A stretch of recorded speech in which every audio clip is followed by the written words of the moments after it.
It was now the 8th day since I had my accident in the desert, and I had listened to the story of the merchant as I was drinking the last drop of my water supply.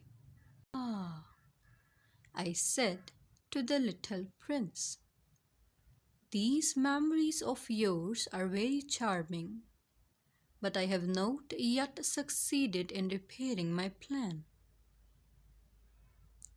I have nothing more to drink, and I too should be very happy if I could walk at my leisure toward a spring of fresh water.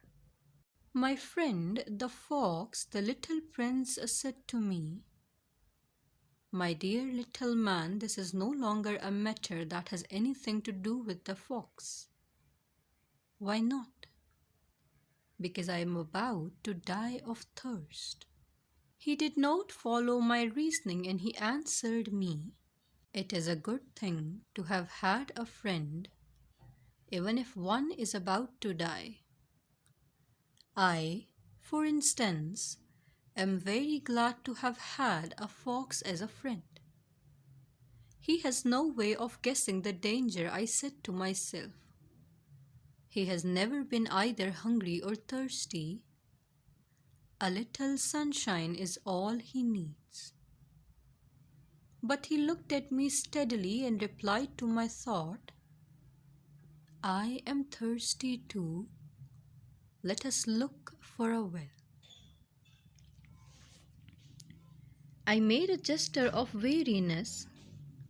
It is absurd to look for a well at random in the immensity of the desert.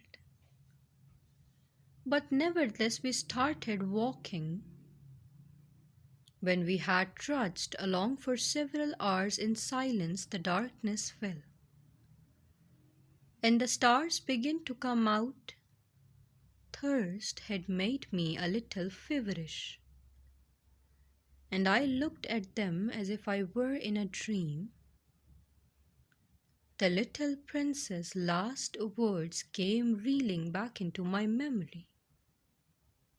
Then you are thirsty too? I demanded.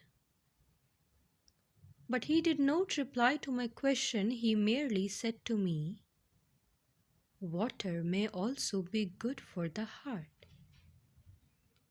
I did not understand this answer, but I said nothing. I knew very well that it was impossible to cross-examine him. He was tired. He sat down. I sat down beside him, and after a little silence he spoke again. The stars are beautiful because of a flower that cannot be seen. I replied, yes, that is so. And without saying anything more, I looked across the ridges of the sand that were stretched out before us in the moonlight. The desert is so beautiful, the little prince added. And that was true. I have always loved the desert. One sits down on a desert sand dune, sees nothing, hears nothing. Yet through the silence something throbs and gleams. What makes the desert beautiful, said the little prince, is that somewhere it hides a well. I was astonished by a sudden understanding of that mysterious radiation of the sands. When I was a little boy, I lived in an old house, and legend told us that a treasure was buried there. To be sure, no one had ever known how to find it. Perhaps no one had ever even looked for it, but it cast an enchantment over that house. My home was hiding a secret in the depths of its heart. Yes, I said to the little prince. The house, the stars, the deserts. What gives them their beauty is something that is invisible. I am glad, he said, that you agree with my fox. As the little prince dropped off to sleep, I took him in my arms and set out walking once more.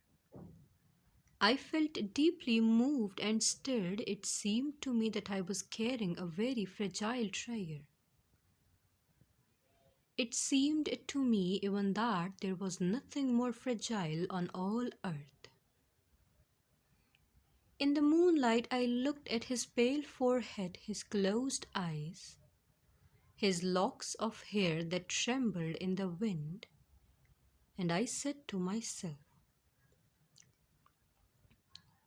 what I see here is nothing but a shell. What is more important is invisible. As his lips opened slightly with the suspicion of a half smile, I said to myself again, what moves me so deeply about this little prince who is sleeping here is his loyalty to a flower, the image of a rose that shines through his whole being like the flame of a lamp,